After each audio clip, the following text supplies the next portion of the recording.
The next Republican presidential debate is set for Thursday night. We're waiting to learn the official lineup. Fox Business Network says the top 6 candidates in the 5 most recent national polls, and any candidate in the top 5 in Iowa or New Hampshire will be on the main stage. The rest will face off in a separate undercard debate. Republican presidential candidate Senator Rand Paul of Kentucky is with us right now. Senator, thanks very much for joining us. You've already said earlier that if you're not on the main stage, if you're relegated to the undercard, you're not going to the undercard. Is that still your position?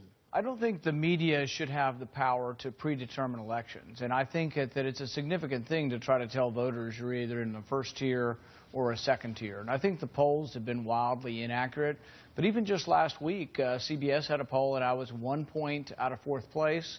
The last 5 or 6 polls, I've been in the top 5 or 6 in all of them. So it would be very, very arbitrary to exclude me from it.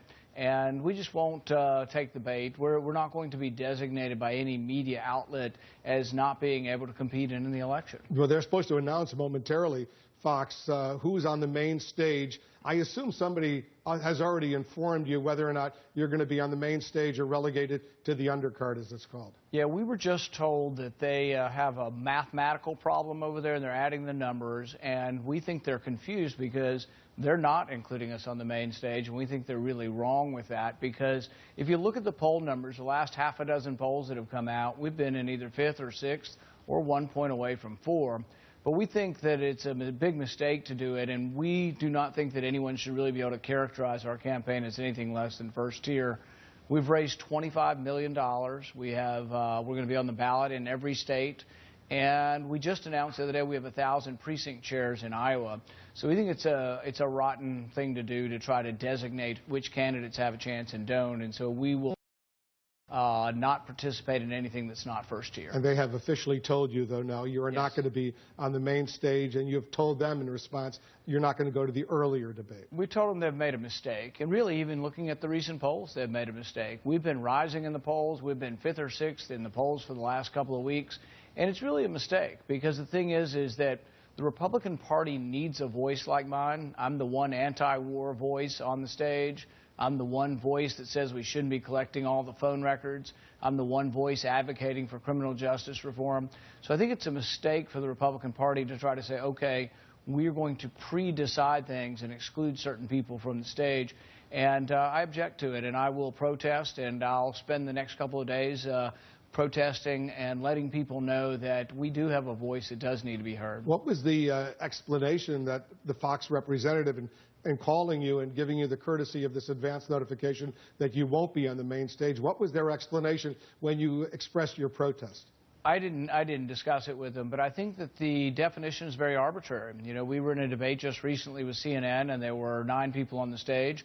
I thought we got a lot of information, a lot of useful information. In fact, the last debate was probably the best debate we've had with bringing out foreign policy. Is regime change a good idea or a bad idea?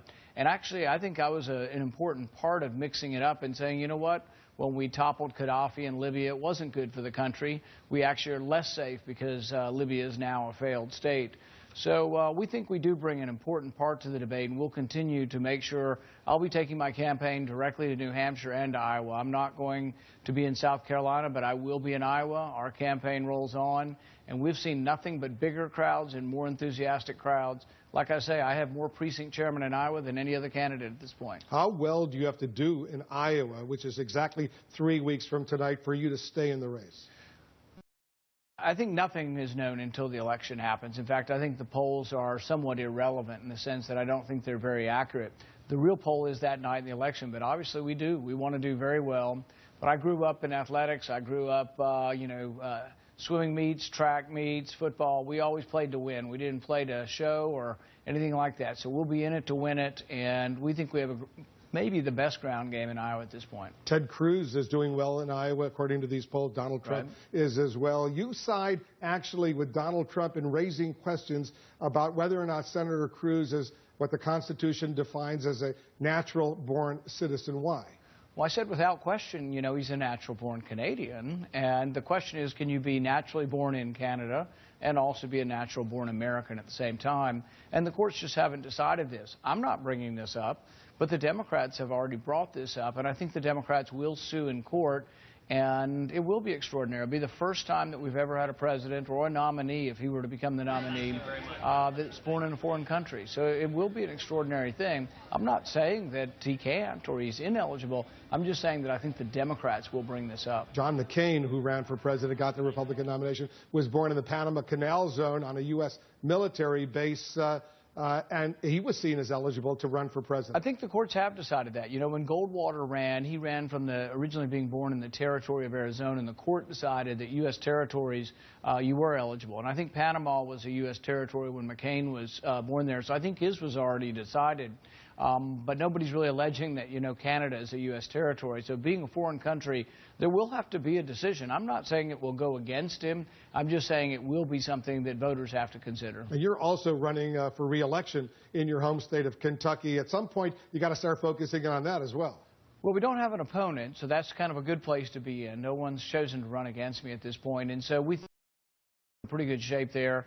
I do my job, though. I show up every day to vote. I'll be, you know, tomorrow I have Audit the Fed, a big bill I've been working on 5 years. We'll be bringing that up, and I'll be on the floor debating and hopefully getting a bipartisan support for this bill. All right, so just to wrap it up where we began, Fox News, the Fox Business Channel has told you you will not be on the main stage in the Thursday night debate, and your response to them was?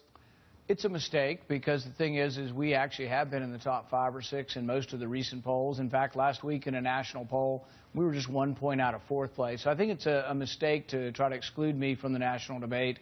And we're going to make sure the voters know that. But we're going to take our message directly to Iowa, directly to New Hampshire. We're going to let voters decide this. So that means you will not go to that debate. You won't be in the so-called undercard debate. I think an artificial designation as being in the second tier is something that we don't want to accept, that, because it really sort of points fingers and says, well, are you really going to be a contender? We are a contender. We think we have a national campaign that can contend for victory, and we can't accept sort of an artificial designation by anybody. So you won't attend this debate. You won't be in the undercard. I just want to be precise. Absolutely. I won't participate in anything that's not the first tier, because we have a first tier campaign. And you notified Fox of that. We've let them know that. Senator, thanks very much for joining us. Thank you. Senator Rand.